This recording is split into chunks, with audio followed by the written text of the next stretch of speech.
Hello, hello, hello. Thank you for joining Mickey ASMR. Today we're going to be just doing a simple Bible reading, starting from where we last left off with the dramatized audio Bible ASMR that I just did. Today's just going to be a simple reading, and then I'm going to take the audio, and later throughout the week I'm going to edit the video to become a dramatized theatrical version with with this recording. And yes, this is a sock. This is something I've learned in tech school when I did audiovisual communications.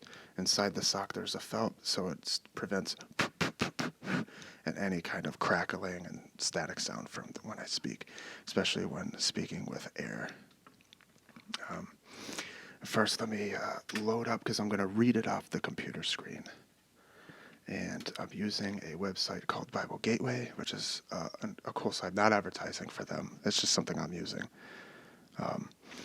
But it's great because I'm able to read off the computer and then type up exactly what chapters and scriptures I want, so that way I could just continue to scroll down without interruption, which this is probably the fourth attempt. And, we'll see how this goes. So, hope you enjoy. Okay. Genesis chapter 6. And it came to pass, when men began to multiply on the face of the earth, and daughters were born unto them, that the sons of God saw the daughters of men, that they were fair. And they took them wives of all which they chose. And the Lord said, My spirit shall not always strive with man, for that he is also flesh. Yet his days shall be 120 years. There were giants in the earth in those days. And also after that, when the sons of God came into the daughters of men, and they bare children to them, the same became mighty men, which were of old, men of renown. And God saw that the wickedness of man was great in the earth, and that every imagination of the thoughts of his heart was only evil continually. And it repented the Lord that he had made man on the earth, and it grieved him at his heart. And the Lord said,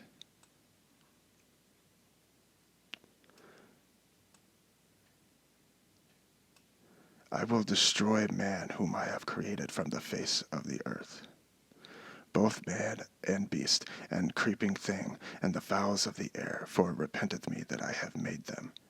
But Noah found grace in the eyes of the Lord. These are the generation of Noah. Noah was a just and perfect man in his generations, and Noah walked with God. And Noah begat 3 sons, Shem, Ham, and Japheth. Also the earth was corrupt before God, and the earth was filled with violence. And God looked upon the earth, and behold, it was corrupt, for all flesh had corrupted his way upon the earth. And God said unto Noah, The end of all flesh is come before me, for the earth is filled with violence through them. And behold, I will destroy them with the earth. Make thee an ark of gopher wood. Room shalt thou make in the ark, and shalt pitch it within and without with pitch. And this is the fashion which thou shalt make of it. The length of the ark shall be 300 cubits, the breadth of it 50 cubits, and the height of it 30 cubits. A window shalt thou make to the ark, and in a cubit shalt thou finish it above. And the door of the ark shalt thou set in the side thereof. With lower, second, and third stories shalt thou make it. But with thee I will establish my covenant, and thou shalt come into the ark, thou and thy sons and thy wife, and thy sons' wives with thee. And of every living thing of all flesh, 2 of every sort shalt thou bring into the ark, to keep them alive with thee. They shall be male and female. Of fowls after their kind, and of cattle after their kind, of every creeping thing of the earth after his kind, 2 of every sort shall come unto thee, to keep them alive. And take thou unto thee of all food that is eaten, and thou shalt gather it to thee, and it shall be for food for thee and for them. And thus did Noah, according to all that God had commanded him, so did he. Genesis chapter 7. And the Lord said unto Noah, Come thou and all thy house into the ark, for thee have I seen righteous before me in this generation. Of every clean beast shalt thou take to thee by sevens, the male and his female, and of beasts that are not clean by two, the male and his female. Of fowls also of the air by sevens, the male and the female, to keep seed alive upon the face of all the earth. For yet 7 days, and I will cause it to rain upon the earth 40 days and 40 nights. And every living substance that I have made will I destroy from off the face of the earth. And Noah did according unto all that the Lord had commanded him. And Noah was 600 years old when the flood of waters was upon the earth. And Noah went in, and his sons, and his wife, and his sons' wives with him, into the ark because of the waters of the flood, of clean beasts, and of beasts that are not clean, and of fowls, and everything that creepeth upon the earth. There went in two, and two unto Noah into the ark, the male and the female, as God had commanded Noah. And it came to pass, after 7 days, the waters of the flood were upon the earth. In the 600th year of Noah's life, in the 2nd month, the 17th day of the month, the same day were all the fountains of the great deep broken up, and the windows of heaven were open. And the rain was upon the earth 40 days and 40 nights.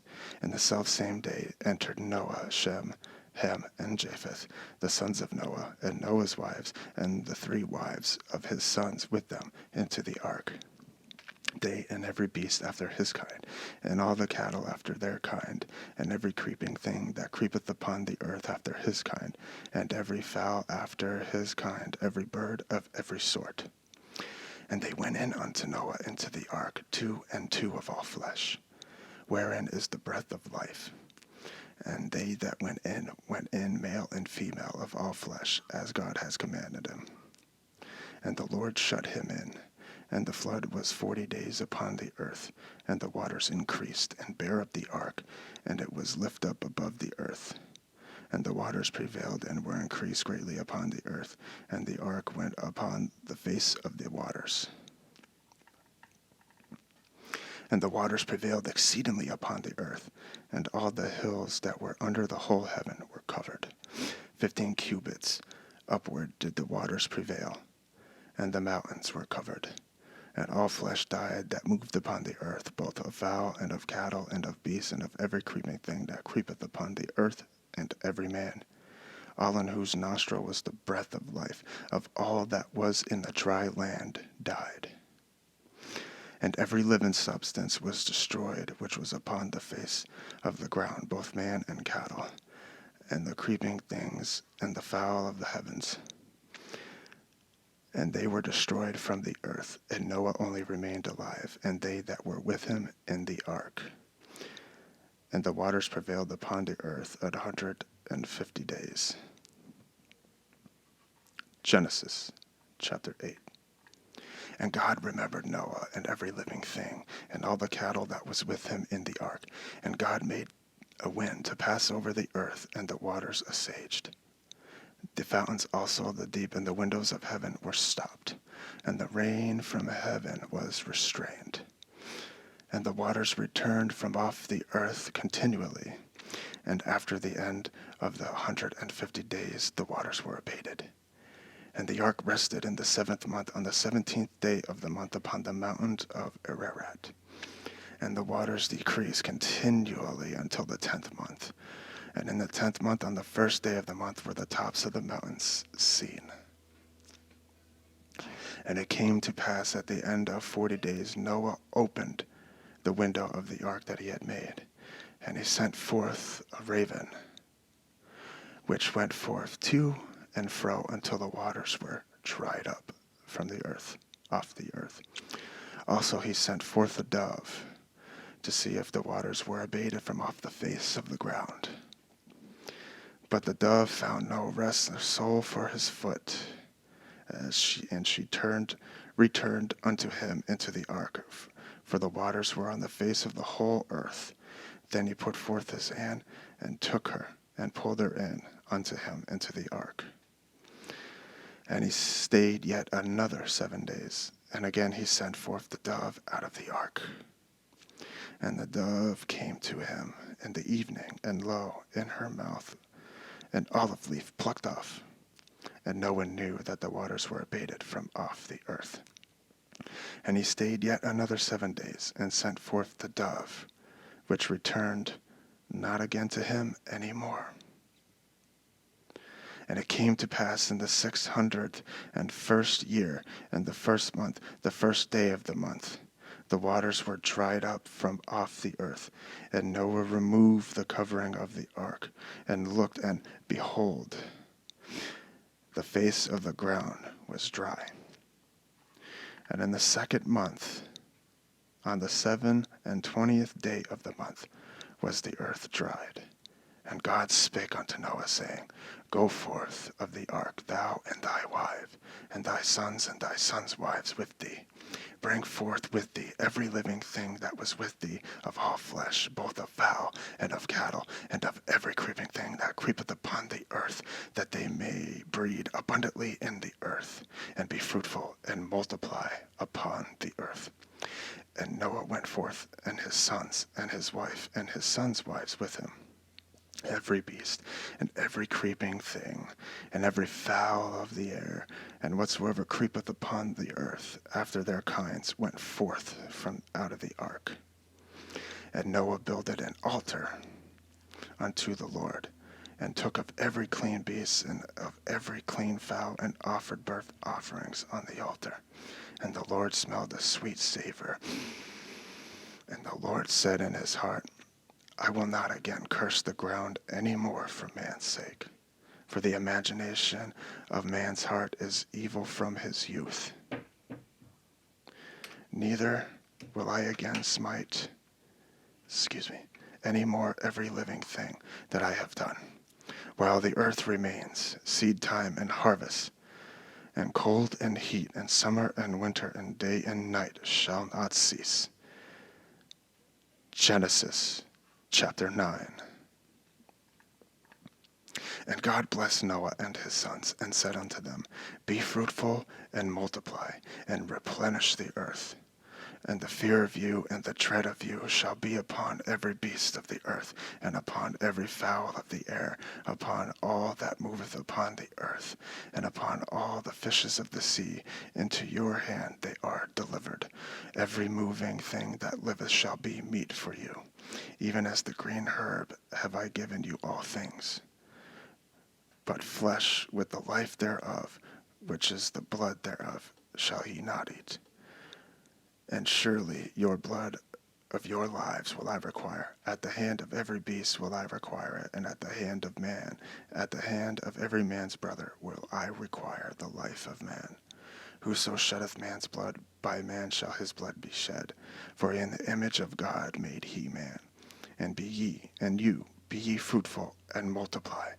Bring forth abundantly in the earth, and multiply therein. And God spake unto Noah and his sons with him, saying, And I, behold, I establish my covenant with you, and with your seed after you, and with every living creature that is with you, of the fowl, of the cattle, and of every beast of the earth with you, from all that go out of the ark to every beast of the earth. And I will establish my covenant with you. Neither shall all flesh be cut off any more by the waters of flood, neither shall there any more be a flood to destroy the earth. And God said, This is the token of the covenant which I make between me and you and every living creature that is with you for perpetual generations. I do set my bow in the cloud, and it shall be a token of a covenant between me and the earth. And it shall come to pass, when I bring a cloud over the earth, that the bow shall be seen in the cloud. And I will remember my covenant, which is between me and you and every living creature of all flesh. And the water shall no more become a flood to destroy all flesh. And the bow shall be in the cloud, and I will look upon it, that I may remember the everlasting covenant between God and every living creature of all flesh that is upon the earth. And God said unto Noah, This is the token of the covenant which I have established between me and all flesh that is upon the earth. And the sons of Noah that went forth of the ark were Shem, and Ham, and Japheth. And Ham is the father of Canaan. These are the 3 sons of Noah, and of them was the whole earth overspread. And Noah began to be an husbandman, and he planted a vineyard, and he drank of the wine, and was drunken. And he was uncovered within his tent. And Ham, the father of Canaan, saw the nakedness of his father, and told his 2 brothers without about it. And Shem and Japheth took a garment, and laid it upon both of their shoulders, and went backwards, and covered the nakedness of their father, and their faces were backward, and they saw not their father's nakedness. And Noah awoke from his wine, and knew what his younger son had done unto him. And he said, Cursed be Canaan, a servant of servants shall he be unto his brethren. And he said, Blessed be the Lord God of Shem, and Canaan shall be his servant. God shall enlarge Japheth, and he shall dwell in the tents of Shem. And Canaan shall be his servant. And Noah lived after the flood 350 years. And all the days of Noah were 950 years, and he died. Almost done. Genesis chapter 10. Now these are the generations of the sons of Noah, Shem, Ham, and Japheth. And unto them were born sons after the flood.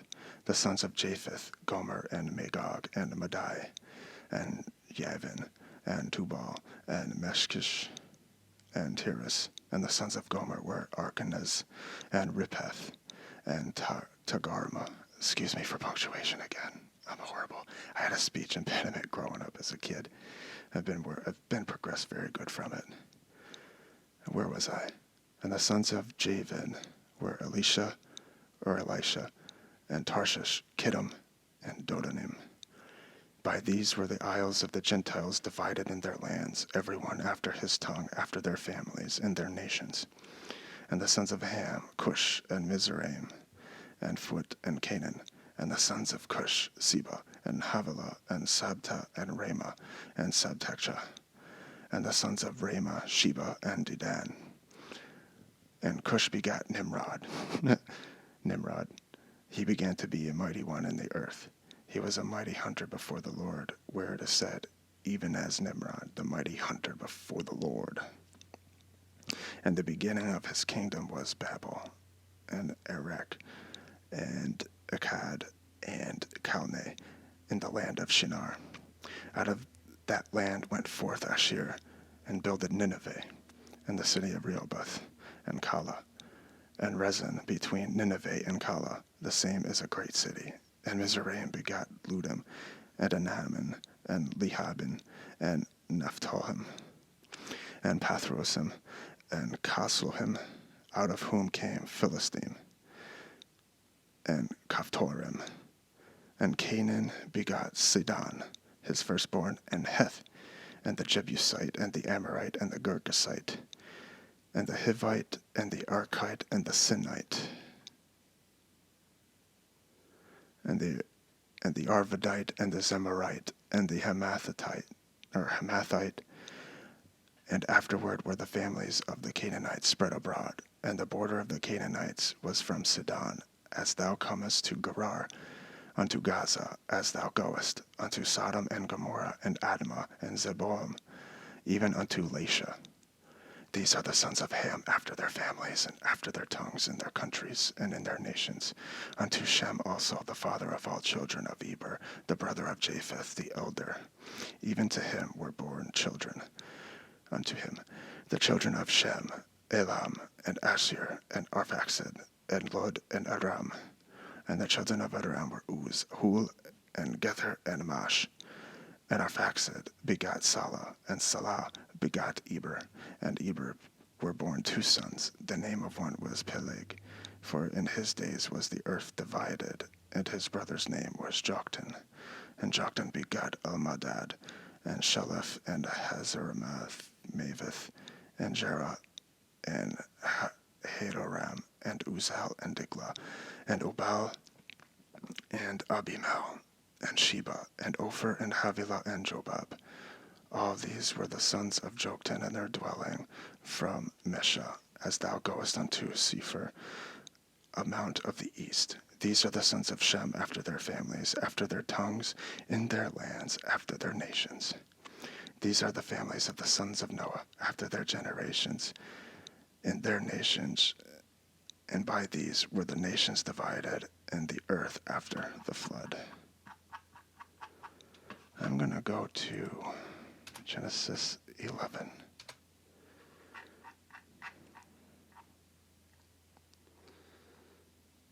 Genesis chapter 11. We're going to keep going. Genesis chapter 11. And the whole earth was of one language and of one speech. And it came to pass as they journeyed from the east, that they found a plain in the land of Shinar, and they dwelt there. And they said one to another, Go to, let us make brick, and burn them thoroughly. And they had brick for stone, and slime had they for mortar. And they said, Go to, let us build us a city, and a tower whose top may reach unto heaven. And let us make us a name, lest we be scattered abroad upon the face of the whole earth. Communism. And the Lord came down to see the city and the tower which the children of men builded. And the Lord said, Behold, the people is one, and they have all one language. And this they begin to do, and now nothing will be restrained from them, which they have imagined to do. Go, let us go down, and there confound their language, that they may not understand one another's speech. So the Lord scattered them abroad from thence upon the face of all the earth, and they left off to the building of the city. Therefore, the name of that city is called Babel, because the Lord did there confound the language of all the earth. And from thence did the Lord scatter them abroad upon the face of all the earth. These are the generations of Shem. Shem was 100 years old and begot Arphaxad 2 years after the flood. And Shem lived after he begot Arphaxad 500 years and begot sons and daughters. And Arphaxad lived 35 years and begot Salah. And Arphaxad lived after he begot Salah 403 years and begot sons and daughters. And Salah lived 30 years and begot Eber. And Salah lived after he begot Eber 403 years and begot sons and daughters. Eber lived 34 years and begot Peleg. And Eber lived after he begot Peleg 430 years and begot sons and daughters. And Peleg lived 30 years and begot Reu. And Peleg lived after he begot Reu 209 years and begot sons and daughters. And Reu lived 230 years and begot Serug. And Reu lived after he begot Serug 207 years and begot sons and daughters. And Serug lived 30 years and begot Nahor. And Serug lived after he begot Nahor 200 years and begot sons and daughters. And Nahor lived 29 years and begot Terah. And Nahor lived after he begot Terah 119 years and begot sons and daughters. And Terah lived 70 years and begot Abram, Nahor, and Haran. Now these are the generations of Terah. Terah begot Abram, Nahor, and Haran begot Lot. And Haran died before his father Terah in the land of his nativity in Ur of the Chaldees. And Abram and Nahor took them wives, and the name of Abram's wife was Sarai, and the name of Nahor's wife was Milcah, the daughter of Haran, the father of Milcah, and the father of Ishka. But Sarai was barren. She had no child. And Terah took Abram his son, and Lot the son of Haran and his son's son, and Sarai his daughter-in-law, his son Abram's wife, and they went forth with them from Ur of the Chaldees to go into the land of Canaan. And they came into Haran and dwelt there. And the days of Terah were 205 years, and Terah died in Haran. I wanted to do the next chapter because I wanted to start the next one after this when I go to do it with Abraham's story. I feel like bringing it up in this section like this, so that way we could, maybe focus better on each and every scenario. I didn't want to leave off with a gap between the story of Abram starting off the next one, but I felt like I wanted to cover this as well to get the Tower of Babel in there, what happened, to show how quickly, we've turned, and to give a quick little lesson about Babel and what it looks like. I want to read something with this. I want to reread it, if I can find it, where they talked about, let us build the city where we could be one. They wanted to be one. They didn't want to be spread. There was a commandment given by God to be fruitful and multiply and spread throughout the earth, fill the earth,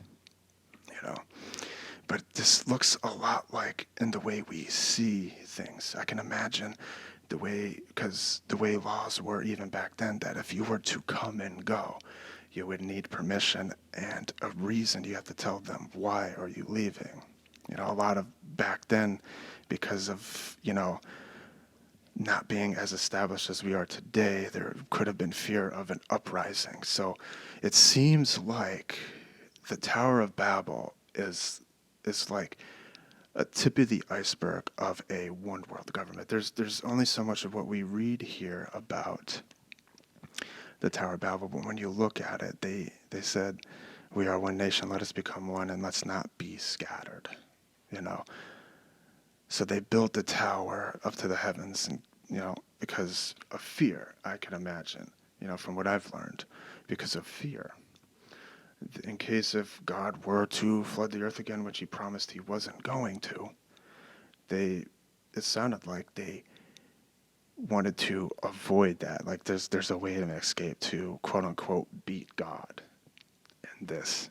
And how instantly they went from trusting God to trusting in themselves. God said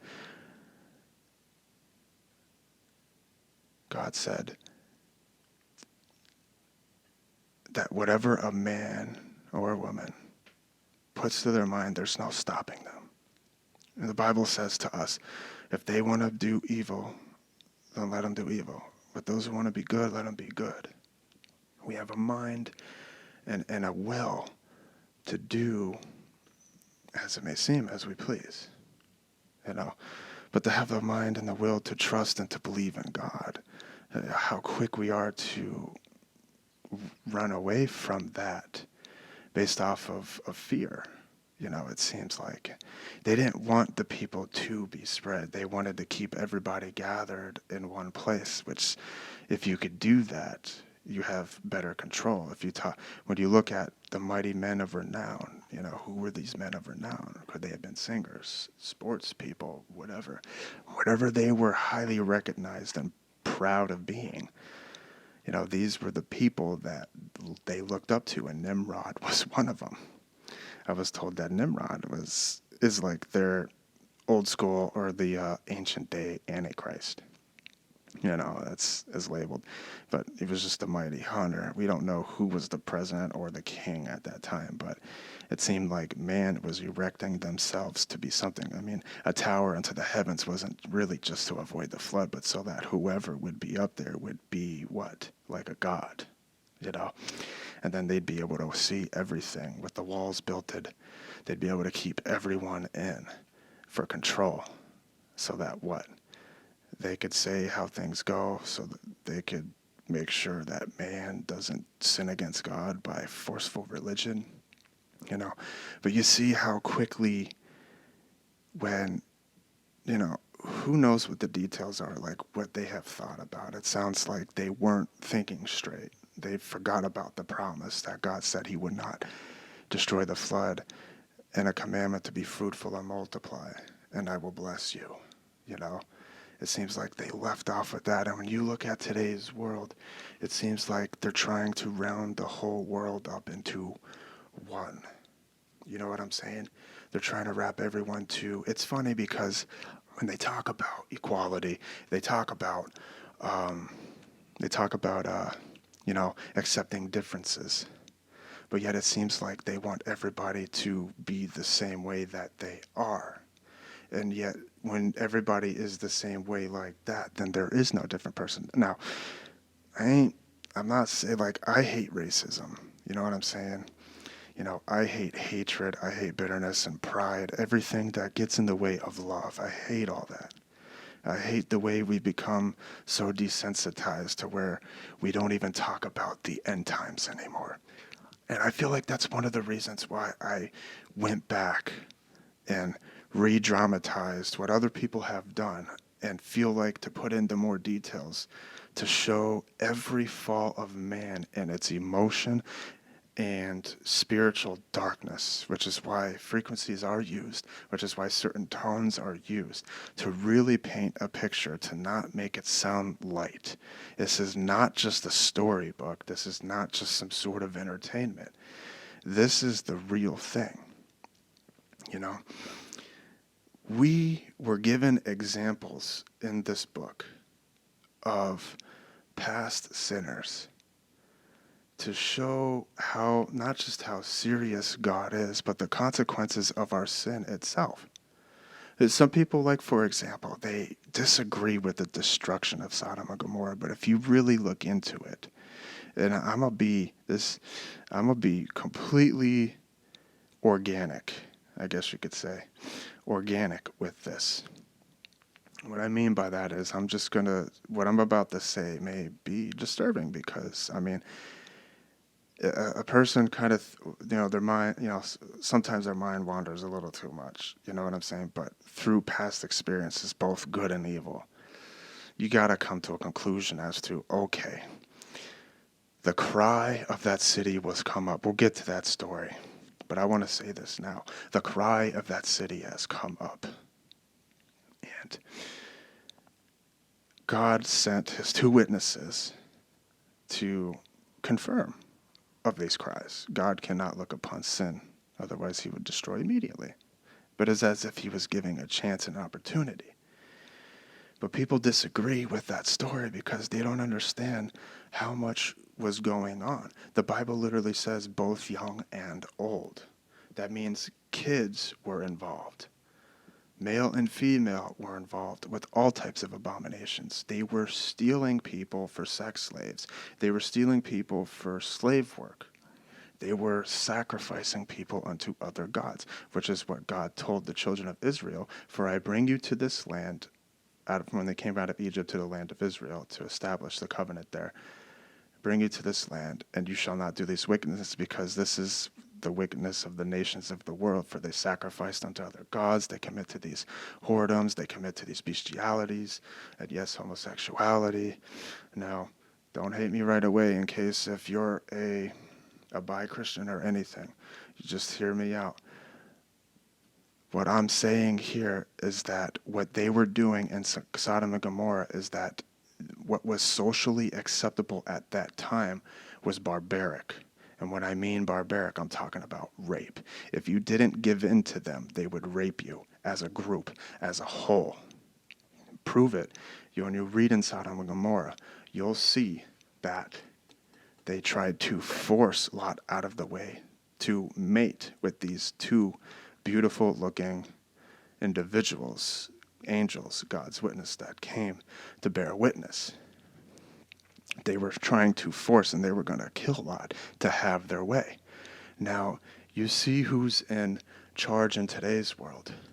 Why is it that they want to speak so hard against it? Because, let's be honest, most of them love children. Most of them love their lusts. Most of them want to have what they want. They have the money. They have the will. They will do anything to get it. What did God say? Whatever man puts to his mind, there is no stopping. Whether it be good or evil, whatever we put our hearts and our minds to do, that's what we are going to do. Which is why sin is serious. Because we literally become that thing. Sodom and Gomorrah was stealing. They were stealing from each other. They were bearing false witness. Everything you can think. You don't need details. You don't need to be there to know what's going on. Look at today's world. God said such sins and deeds cause confusion. And you see how we have mingled bathroom groups. You know what I'm saying? Where the bathrooms are now mingled. to where there's just no trust in people in society anymore, especially when you are devoted to holiness. And these are the things that we are and will face in this world, you know. And these things that happened then, you know, sicknesses and diseases were coming about. You can imagine like all the types of stuff that was going on. It wasn't a clean time. There was obviously, you know, as they say, good health insurance. You know what I'm saying? But it was a very dark and unclean time and place, which is why God said, I am going to destroy, because if he had not destroyed that, they would have continued their reign, and that infectious living would have spread even further and added to other places that were probably not as bad, but still destined for failure. And here's this: to get knowledge is wisdom. To understand the consequence of sin, too. It's not just about going to hell. Of course, that's the main thing, you know. There's too many arguments and debates that I really don't want to waste my time with. You know, not saying it's a waste of time, but it's just so many people have their idea about that. But the consequence of sin, let's just use addiction for example. It hurts you physically. It hurts your body. Not only that, people watch you suffer. Alcoholism, people watch you act foolish. Your liver gets destroyed, and then later on in the future. And as I was told before, sin brought along not just death, but sickness, because oftentimes before we die, there's a side effect to death. And it's oftentimes sickness. A lot of people don't just die of old age, they die of sickness. Now, is that because of sins we've done in our life? No, that's just because our bodies are just plainly infected with sin. And defaults and defects because of deterioration. There's a science with deterioration with the rain that happened, the shortening of lifespan. But know this, that wisdom does bring long life. And it may not bring you up to the maximum of 120 years, but it'll give you a long, well-lived life that'll actually last beyond 80 or 75 years, or 100 or even 120 years, but for eternity. Because it is the truth of God that heals. It is the truth of God that corrects. The only thing we ought to seek for is the truth. Don't worry about man-made doctrines. Don't worry about the lies of the enemy. Just look to God and say, give me the truth, and give me the eyes to filter and to see. Because there is so much pride in this world. And that is the reason why there will be an even greater falling away than what we've already seen. Because you think the falling away has happened? We're not even at the mark of the beast yet. This is why we're here. This is why I'm here doing this, and eventually we'll cover every book. This is why we're here, to build each other up in faith. It's sad to see how some churches, ministers have become so proud, how they've completely missed the mark. And yet it takes an uneducated person like you and me to know the truth, because God teaches the humble. Only the humble will be teachable. And I think it's sad and funny at the same time that people pay so much for college to gain knowledge. And there's nothing wrong with that. If you're led by God, then do so. But to sit here and to know God and to pray and to be sincere, God will show you it all. You know, we have good teachers in this world, but we need to test the spirits. We need to test whether they are of God or not. And if you're not sure about the preacher you see over the pulpit because he seems and appears to be humble, I'm not saying go over there and attack him. I'm not saying go over there and start judging him to see how his patience, wells with that. But just ask the questions that you need to hear, and then pray to God with that, and then open up the Word and begin to eat. I look at it the way Mary and Jesus conversed with each other, if I'm using that word correctly. I'm looking at the way Mary sat down at Jesus' feet. Simple. Sitting there, listening, attentive, hungry, humble. And humble, most importantly, because pride is going to have you, not really learn. You're only going to learn what you want to learn, and then you're going to learn what you think it means, and you're going to be very frustrated when you realize how wrong it's been this whole time. And that's the reason why so many are stuck in pride, is because they've really held their heart on the thought that they thought about it, leading on their own understanding, and to be corrected from that, would really kill their whole belief system. But then again, the belief system in that there would be killing is trusting in your own mind. Every way of man is right in his own eyes, but the Lord ponders the heart. The Lord tests the heart, and the Lord God and Jesus Christ reveal to us what is in our heart, the root issues that we need addressed. I know I kind of rambled on there. I apologize, but one thing, and most importantly in my life right now too, that I've come to learn to really pay attention to now is obviously, the time that we are in. We are nearing the end, even as he said, it right at the door. It's right there, knocking. You know what I'm saying? I'm not trying to scare anyone. I'm just trying to tell everyone what Jesus said. I come quickly.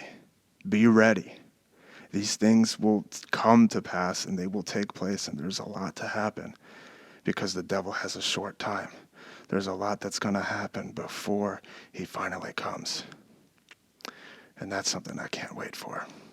I regrettably can't wait the destruction of evil, just not the destruction of people. But God is just, and I accept. If I be found in wickedness, then destroy me. You know what I'm saying? That is a heavy weight and burden, and a reminder of how much faith we need now, and how much we need God, because he has given a way for us to escape through truth, through his Son, Jesus Christ. God is patient. If he hasn't come yet, and if he's not destroying things now, then he's given us time to know his mercy, lest we be counted with those that are to be destroyed. I want to be recognizable. God has made this earth and put us here in the beginning to give us dominion. But if any of us were in the beginning, like with Adam or Eve, we would have done the same thing. Because what do? We seek to know. We seek to know everything. We seek to be as gods. We seek to plan our own heaven on earth. But anything under the sun will be destroyed by fire. And then God will make it new. And just a quick thing. God promised not to destroy the earth with water as he did. But what did John the Baptist say? He who comes after me, who is preferred before me, he shall baptize you with the Holy Spirit and with fire. Now, difference. Even as we are baptized with water, so was the earth. So if now by the Holy Spirit and by fire, this fire is what you would say like gold refining faith. The fire is the trials and the tribulations that we face in this world. Well, guess what? There is a trial and a tribulation for evil in this world as well. And not only that, even for the earth itself to purify it. So, we are purified by the holy fire. And that is truth, and that is trials. Our faith is tested as gold refined in the fire to be pure. And in the same manner as the earth was baptized with water, so will the earth be baptized with fire, so that God can establish everything as he has promised, to make everything new, to make everything holy. Why? Because as he said in the beginning, even as it is of now, because the whole earth is corrupt. And I guess that's all I need to say. So I hope you enjoy. By the end of the week, at least by Saturday, I'd say next week, I should have the dramatized version. Of course, I'm not going to have this little skit in at the end. But I will have the dramatized version of Genesis chapter 6 through 11 instead of through 10. Because I wanted to start the next story with Abram's story, who then becomes Abraham. Okay, God bless. Boom.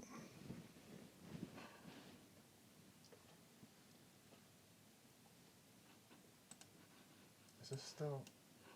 Oh, it's processing. Oops.